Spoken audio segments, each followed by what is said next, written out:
kekayaan materi yang kita miliki tidak ada artinya kalau kita sakit. Iya bener juga Habis sih. bisa-bisa. Ada orang yang sakit menghabiskan uang sampai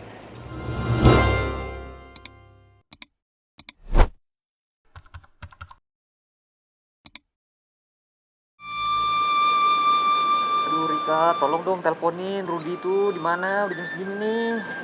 Udah gue telepon, cuma sama dia tuh nggak diangkat. Kayaknya dia lagi di jalan. Di jalan kok dari tadi. Lihat ngajak ngumpul nggak sih dia?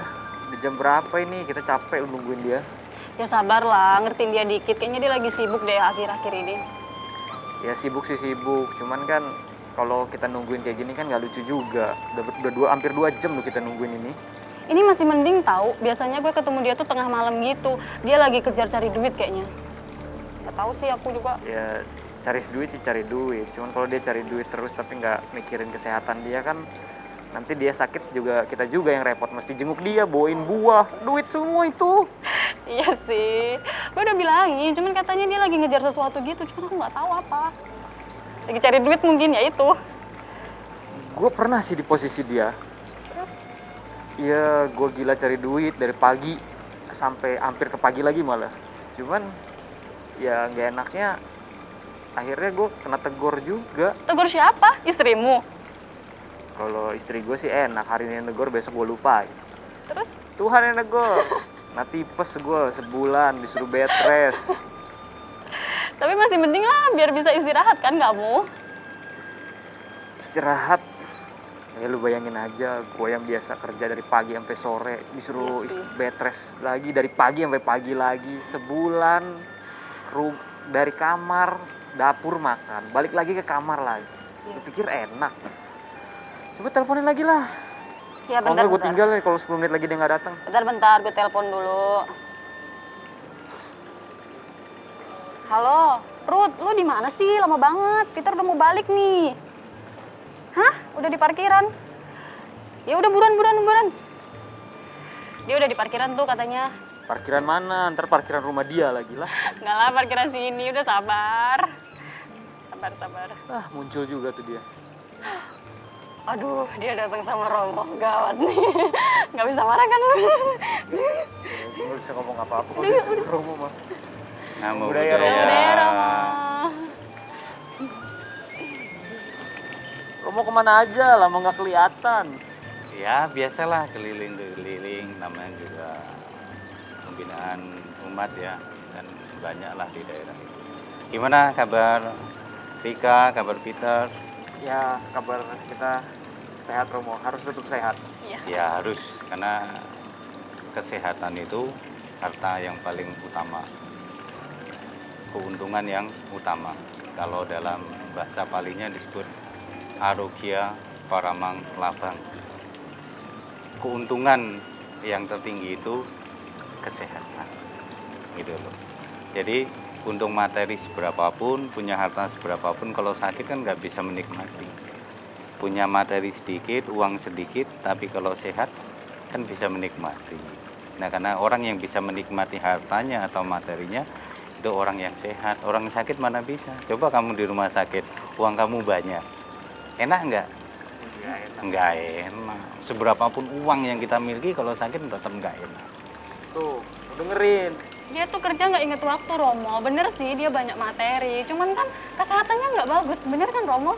Betul ya, jadi kita kerja mencari uang, mencari harta, mengumpulkan materi itu wajar, sah-sah saja. Silakan kumpulkan uang, silakan kumpulkan materi, silakan raih apa yang ingin diraih, yang ingin dicapai, tapi jangan abaikan kesehatan. Orang yang mengabaikan kesehatannya sendiri, ya dia akan menderita di kemudian hari. Apa artinya cari harta selama ini kalau ujung-ujungnya habis hanya untuk berobat? Berapa banyak orang-orang yang seperti itu, mencari uang, lupa waktu, lupa keluarga, lupa istri, lupa anak, ya akhirnya dia sakit, menikmati hartanya pun gagal, sakit nggak lama meninggal, parah lagi, sudah nggak bisa menikmati hasil kerja kerasnya, ditinggal pula. Nah ini jangan sampai. Kita silahkan ya, mau berusaha bekerja apapun, monggo silahkan. Mau jadi pengusaha besar, silahkan. Tapi jangan abaikan kesehatan. Karena itu keuntungan yang utama. Tidak ada keuntungan yang lebih tinggi daripada kesehatan. Gitu loh. Itu kan udah jelas. Jadi diingatlah. Karena biasanya orang itu tidak akan pernah menghargai kesehatannya sampai sakit itu datang. Kalau udah sakitnya itu datang, baru dia sadar, oh ternyata sehat itu lebih menguntungkan, sehat itu lebih utama daripada saya mengejar keuntungan materi. Kayak saya dulu Romo inget kan yang saya 2 tahun yang lalu kena Iya. tipes. Tuh lu jangan sampai kayak gua lu. Ya lu. Jangan sampai. Memang kita kerja mencari uang untuk menafkahi keluarga itu betul, itu mulia. Tapi jangan abaikan kesehatan. Waktunya makan, waktunya istirahat. Kan kerja bisa esok dimulai lagi. Nggak mungkin kan semua pekerjaan kita selesaikan dalam 1 hari atau 1 jam kerja. Nggak mungkin, besok akan muncul kerjaan lagi, besok akan muncul lagi, dan seterusnya. Kerjaan itu nggak ada habisnya. Sampai kita mau tutup mata, kerjaan itu masih ada. Ya, kalau kamu sibuk terus sampai lupa makan, lupa mandi, jangan-jangan. Enggak lah. Kirain sampai lupa mandi. Kan ada orang yang seperti itu kan, kerja dari pagi sampai malam, sampai rumah sudah lelah, paling baslap aja ada itu tidur, dia lupa mandi. Ya, banyak sekali orang-orang sibuk seperti itu. Iya biasanya sih kayak gitu Romo. Kalau udah capek males mandi. Nah, lama-lama yang dirugikan apa? Kita sering telat makan, sering telat untuk menjaga kesehatan kita sendiri. Akhirnya ya penyakit itu kan datang. Karena penyakit tidak muncul sekaligus. Dia itu tumpukan. Jadi endapan-endapan dari pola hidup yang tidak baik suatu hari akan menghasilkan penyakit. Dan penyakit itu harus diatasi. Kalau tidak akan menimbulkan penderitaan yang lebih lama. Ya. Sang Buddha kan sudah menjelaskan dalam Khuddaka Nikaya ya. Itu hendaknya seseorang mengorbankan harta yang dimiliki untuk anggota tubuhnya. Anggota tubuhnya itu apa? Kesehatannya. Jadi kalau kita sakit, ya kita korbankanlah apa yang sudah kita miliki. Mau harta, mau apa. Kalau nggak punya harta, ya jual aset. Mau gimana? Kecuali kalian ikut asuransi, baik yang pemerintah ataupun yang swasta. Nah itu ada jaminannya. Kalau nggak kan repot. Ya. Seseorang harus mengorbankan hartanya untuk anggota tubuh atau kesehatannya. Seseorang hendaknya mengorbankan anggota tubuhnya untuk kehidupannya. Kan ada orang yang kena sakit, maaf ya, sampai diamputasi. Agar dia kan bisa long life. Kalau dia nggak diamputasi kan penyakitnya menjalar. Seperti itu. Nah, seseorang juga harus mengorbankan anggota tubuhnya untuk hidupnya. Tapi Sang Buddha lebih menjelaskan lebih rinci lagi. Seseorang hendaknya mengorbankan hartanya, hidupnya, dan semua yang dimilikinya untuk kebenaran. Jadi kebenaran ya dijunjung tinggi walaupun harus berkorban segalanya. Karena kita hidup sebagai manusia kalau bisa menjaga kebenaran dharma atau kebenaran universal, itulah yang paling berarti. Ya, apa artinya kita hidup kaya, harta melimpah, tapi perilakunya tidak benar. Karena harta yang melimpah kalau diperoleh dengan cara yang tidak benar, akhirnya juga menjadi sumber masalah. Ya, dari masalah kesehatan dan masalah lainnya pasti akan muncul. Tapi kalau kita benar, pola hidupnya benar, ya, pekerjaannya benar, pola pikirnya benar, ya kita pasti sehat dan panjang umur serta bahagia. Itu loh. Kita sih sebagai teman cuma bisa ngingetin aja Romo biar dia tetap ingat waktu istirahat. Nah kita juga kan manusia bukan robot. Nah robot Betul. aja ada rusaknya, apalagi kita sebagai manusia ya kan Romo. Ya. Iya. Oh ya Romo, saya tuh pernah dengar katanya tuh kesehatan itu merupakan harta yang utama. Itu maksudnya gimana sih Romo? Ya seperti yang saya jelaskan tadi bahwa keuntungan di atas materi atau apapun yang ada di dunia ini ya, itu yang lebih untung tuh kesehatan. Karena seperti saya jelaskan tadi bahwa berapapun harta yang kita miliki, kekayaan materi yang kita miliki, tidak ada artinya kalau kita sakit. Iya bener juga. Habis bisa-bisa. Ada orang yang sakit menghabiskan uang sampai miliaran. Wah sakitnya langka misalkan. penyakit yang langka, belum ada obatnya, itu kan bisa menghabiskan uang yang banyak. Artinya uang seberapapun yang terkumpul ya akan habis. Lalu keuntungannya di mana? Kan nggak ada untungnya kalau kayak gitu. Nah, makanya harta yang utama itu kalau sehat. Kita punya sedikit uang, sedikit materi, tapi kalau sehat kan awet. Punya uang segudang ya, nggak berseri katakanlah. Tapi sakit-sakitan kan habis untuk berobat. Ya, zaman Sang Buddha juga ada tuh kisah seperti itu. Kisahnya Brahmana Adina Pubaka. Itu Brahmana yang paling kikir, yang paling pelit di zaman Sang Buddha. Anaknya sakit aja nggak mau diobatin.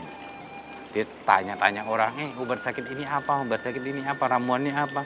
Seperti itu terus, sampai anaknya sakit parah. Pun dia tidak mau membawanya berobat. Nah, ketika anaknya meninggal, padahal itu anak satu-satunya. Apa yang terjadi? Brahmana ini menyesal dan menangis. Padahal kalau anaknya sakit ya segeralah dibawa berobat. Kalau zaman dulu kan banyak tabib ya, atau ahli-ahli pengobatan ya. Dia nggak mau, dia lebih baik tanya temen. Kan kadang kita suka kayak gitu. Iya. Kalau sakit tanya siapa? Temen. Aku sakit gini loh, obatnya apa? Kamu kalau sakit gitu minumnya apa? Kita kan suka ngikut-ngikut kayak gitu. Kita sering bertanya pada orang yang tidak tepat. Bertanya penyakit, bertanya obat kepada bukan yang ahlinya, alias bukan ke dokter atau ahli pengobatan. Akhirnya apa? Bisa salah karena tidak sama. Jadi setiap orang itu kan memiliki kondisi tubuh yang tidak sama. Walaupun jenis penyakitnya sama, obatnya sama, kadang memiliki efek yang berbeda. Makanya kalau sakit, tanyalah pada yang mengerti tentang penyakit itu, ya dokter, sinse, atau orang-orang yang mengerti metode pengobatan. Jangan sakit tanyanya ke saya, ya kamu tak kasih obatnya ceramah, gitu loh. Ya. Jangan seperti itu, sakit ya tanya ke ahlinya, ya. Karena kadang kita pelit nih untuk diri sendiri, kikir untuk diri sendiri, sakit aja tanyanya temen, adik, saudara. Nah ini kan namanya untuk pelit. Bukan pelit sih Romo, lebih ke apa ya? Parno, lebih takut. Jadi kayak kita misalkan nih berobat lah, kayak medical check up. Banyak orang kan kayak medical check up mencegah, itu saya setuju. Kadang saya juga ngerasa kayak mau medical check up, aduh nanti penyakit gue banyak lagi, jadi kepikiran gitu loh Romo. Iya, betul. Padahal kalau kita mengetahui sejak dini, suatu penyakit itu kan lebih mudah untuk mengobatinya. Kalau dia sudah parah kan pengobatannya juga lebih mahal, Lebih banyak. mungkin sembuhnya juga 50-50 atau bahkan mungkin di bawah 50% untuk tingkat kesembuhannya. Kalau sejak awal kan mudah, ya. Pohon itu, ini kamu tahu kan di taman ini kan ada benalu. Nah, benalu itu kalau baru nempel kita cabut mudah. Tapi kalau benalu ini yang nempel di pohon itu sudah mengakar kuat, nyabutnya kan sulit. Nah, penyakit ya kayak gitu. Kalau sudah mengakar dalam diri kita, itu sulit menyembuhkannya. Itu loh, apalagi penyakit hati ya. Susah banget. Liver. Itu lain. Itu sakit liver, ini sakit hati, perasaan. Cuma gimana caranya Romo biar apa ya? Menghilangkan stigma seperti itulah. Parno jatuhnya. Ya kita merenungkan bahwa apapun kondisi hidup yang terjadi dalam diri kita, mau sehat, mau sakit, itu adalah bagian dari fakta kehidupan, dari kenyataan hidup. Kita terima, sakit itu kan ada sebabnya. Sebabnya karena kita nggak bikin pola hidup yang baik, nggak menjaga kesehatan dan seterusnya. Itu kan akumulasi dari perbuatan-perbuatan atau perilaku hidup kita yang tidak baik. Satu hari akan menimbulkan sakit, itu resiko hidup. Ya. Dan Sang Buddha ada jelaskan cara damomi jarang anatito, biadi damomi biading anatito, marana damomi maranang anatito. Aku akan menderita usia tua. Wajar aku mengalami usia tua. Aku nggak bisa mencegah usia tua. Aku akan menderita sakit. Wajar aku mengalami penyakit. Aku belum bisa menghindari penyakit. Aku akan mengalami kematian. Wajar aku mengalami kematian karena aku belum bisa menghindari kematian. Penyakit itu wajar. Nah, yang menjadi tidak wajar adalah cara kita menanggapi penyakit itu. Ya, kayak tadi paranoid, begitu medical check up sudah ketakutan. Ya. Padahal kalau wah ini gulanya tinggi, ini kolesterolnya tinggi kan lebih mudah mengatasinya. Kalau cuma gula sama kolesterol doang, Romo enak. Ya, justru itulah mencegah lebih dini, kan ketahuan dari situ. Coba kalau udah ganas, apa yang terjadi? Habis, Tambah parah. ya, nggak bisa kerja, keluar uang, nggak ada pemasukan, tabungan terkuras. Itulah orang sakit. Makanya keuntungan yang tertinggi tetap sehat. Kita nggak punya uang banyak, tapi sehat. Mau makan kan nggak pakai pantang-pantang. Nah, coba kalau kamu kena diabetes, kamu punya uang banyak, makan kamu pantang semua. Ini enak, aduh nggak bisa, aku ada gula. Tanya mau makan, tanya itu gulanya berapa ya? Ini pakai apa ya bahannya ya? Saya gitu, Romo. Nah, setelah kamu nggak usah yang jauh-jauh sakit mah kamu aja kambuh. Pusing kamu. Ada cabai nggak bisa, paling enak loh sambel itu. Cabai itu nikmat, gitu kan? Tapi kenyataannya kalau udah sakit mah, kamu nggak bisa menikmati hal yang kecil, cabai. Loh itu loh. Untung apa yang paling tinggi kalau bukan sehat? Kesehatan, Romo. Nah, makanya jangan hanya mengejar uang. Gitu. Perhatikan juga kesehatan, karena tujuan kita punya uang salah satunya untuk menjaga kesehatan. Jadi beli apa kalau punya uang jangan hanya untuk beli yang tidak penting, gitu kan? Kita kan suka menumpuk nih barang-barang di gudang, barang-barang yang tidak penting. Iya, iya. Promo nih, diskon nih, ya, Beli. net sale nih, wah itu beli. Kita nggak pakai. Ini seringnya kita menghabiskan uang tuh hal-hal kayak gitu. Kita nggak investasi kesehatan. Ya kalau kerja kita keras, belilah multivitamin, kan banyak mereknya, tinggal beli. Makanannya yang bergizi, gitu loh. Jangan makan yang terlalu banyak minyak dan seterusnya. Nanti kan malah membuat kita sakit. Seperti itu investasi kesehatan. Ya, kamu cicil nih, pakai asuransi kan banyak mereknya. Pemerintah punya, swasta punya. Itu juga investasi kesehatan. Jangan hanya numpuk duit aja. Bahaya kalau numpuk duit aja. Ketika sakit, duit itu bisa habis. Tapi kalau kita sehat, walaupun uangnya nggak banyak, tapi bisa menikmati kehidupan. Mau jalan-jalan kemana bisa, lutut nggak sakit. Coba punya uang lututnya udah sakit. Aduh, indah no di sana pemandangannya, nggak bisa. Sekarang pandemi kayak gini ada duit sehat di mana? Nah, makanya perhatikanlah kesehatan kita. Kalau bukan diri sendiri, siapa lagi? Sang Buddha kan udah menjelaskan, jadilah pelindung bagi diri sendiri. Atahi atanonato. Jadilah pulau pelindungan bagi dirimu sendiri. Gitu loh. Jangan kita melindungi orang lain tapi nggak bisa melindungi diri sendiri. Kan di masa pandemi ini kan kayak gitu. Kita kalau melindungi diri sendiri, kita akan bisa melindungi orang lain. Dengan protokol kesehatan, kita punya pola hidup yang baik, otomatis kita mencegah penularan atau penyebaran virus. Gitu loh. Seperti itu. Tapi kalau kita tidak bisa melindungi diri sendiri, tidak bisa menjaga diri sendiri, yang terjadi apa? Kita bisa tertular, kita juga bisa menularkan, kita bisa jadi carrier. Oleh karena itu pentingnya menjaga diri sendiri. Ya, dengan menjaga diri sendiri otomatislah keluarga, teman dekat, saudara semua akan terlindungi. Tapi kalau kita nggak bisa, ya bisa jadi kita malah sebagai salah satu orang yang membawa bibit-bibit virus itu. Ya, kalau saya sih, kalau ngomongin tadi keluarga, sekarang sih saya lebih mentingin keluarga daripada kerjaan. Kalau keluarga butuh saya, kerjaan saya tinggal, Romo. Ya kalau pekerjaannya bisa ditinggalkan atau bisa dikerjakan di rumah ya silakan. Kan sekarang zamannya kerja dari rumah, work from home yang WFH. Apaan saya work from home aja cuma sebulan, saya ke kantor, masuk juga Senin, Rebo.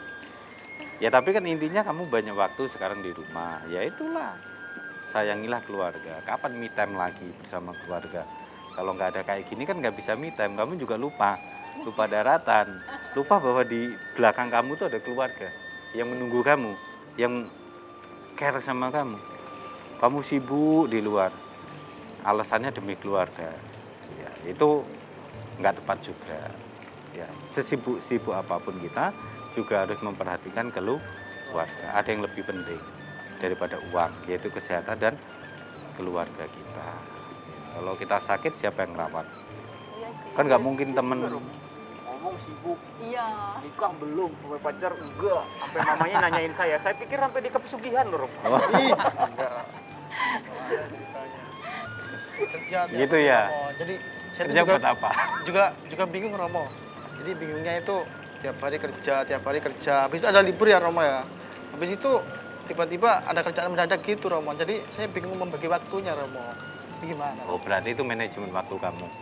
Ya. Harus diperbaiki ya Romo. Iya, diperbaiki manajemennya. Kan waktu itu kan 24 jam. Kamu kelola kerjaan ini harus selesaikan hari ini atau bisa besok. Tapi bukan berarti menunda pekerjaan loh. Yang harusnya selesaikan hari ini selesaikan. Yang harusnya besok besok. Jadi kamu manajemennya di situ.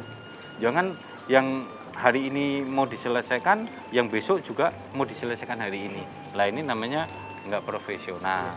Ya kerjakan aja sesuai tupoksi kamu. Ya. Hari ini selesai ya hari ini. Besok ya besok. Karena pekerjaan itu nggak akan ada habisnya. Iya. Terus ada. Selama kita masih bernafas, masih bisa aktivitas normal, pekerjaan itu akan ada. Kecuali kita males, nggak mau kerja, mau jadi pengangguran ya lain Kerja cerita. lagi. Loh Iya. saya aja yang nggak punya pekerjaan seperti kamu, waktunya juga ada terus kegiatannya gitu loh. Iya Romo. Artinya selama kita mau bekerja, mau berusaha, pekerjaan itu apapun bentuknya tidak akan ada habisnya.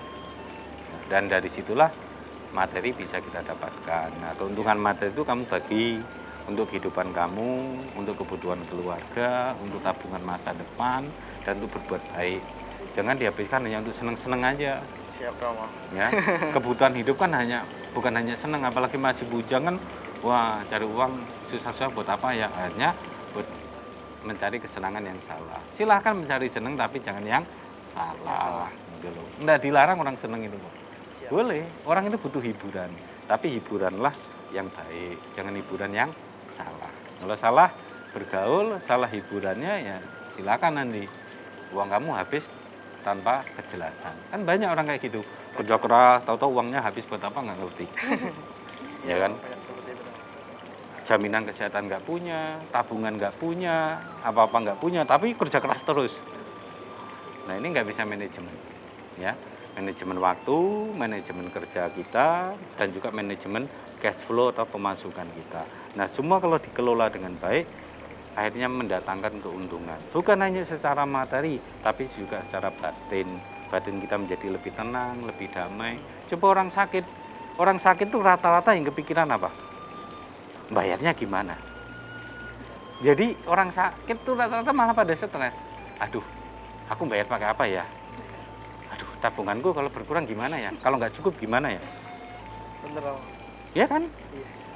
Udah sakit, Makanya- punya uang lagi. Nah, rata-rata orang seperti itu. Jadi ketika dia sakit, dia nggak punya uang yang cukup untuk berobat. Waktu dia sehat, mengumpulkannya uang untuk pengeluaran yang tidak jelas. Padahal penyakit itu akan terjadi, tapi waktunya kapan tidak ada yang Tidak ada tahu. yang tahu. Bisa sekarang, bisa besok, bisa kapan aja, anytime, dan bisa di mana saja penyakit itu muncul. Kadang lagi kerja, ada orang tiba-tiba jatuh pingsan.